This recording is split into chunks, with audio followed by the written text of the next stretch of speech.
መገሻና ይኽልጸለ ለይትም ተጸልመታይ ከነው ሕንዩ ክብሪን አምላኽ ብርሃንና ይወፅ ማዕበሉን ሓላፊው ሃሌሉያ ሃሌሉያ ሃሌሉያ ማዕበሉን ሓላፊ ሃሌሉያ ሃሌሉያ ሃሌሉያ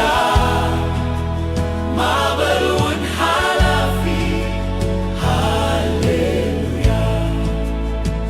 ማዕበል ይበርት ምድሪ እውን ተንቀገት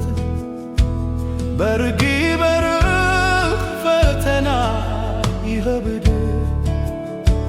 ኢየሱስ ሓለፎ ነኾሉ ሳትከብል ማዕበሉን ሓላፊው ሃሌሉያ ሃሌሉያ ሃሌሉያ ሃሌሉያ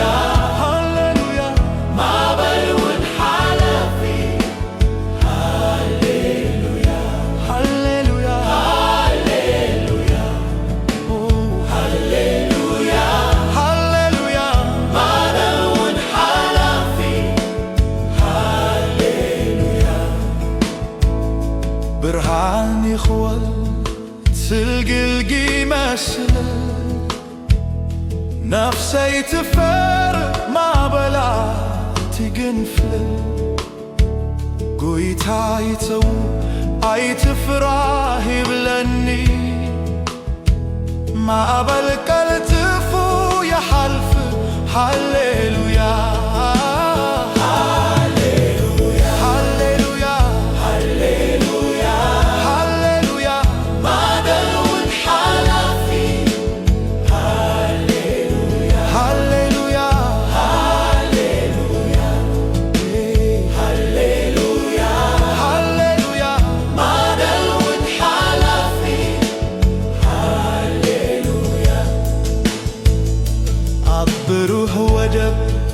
ቀልጢፍና ንበጽሕ ነታ ካብ ማዕበል ዘለዓለም ነዕርፍ ኣብ ንምእኮ ካብዚ ማዕበል ዓለም ኩሉ ማዕበል ኩዳዩ ሃሌሉያ ሃሌሉያ ሃሌሉያ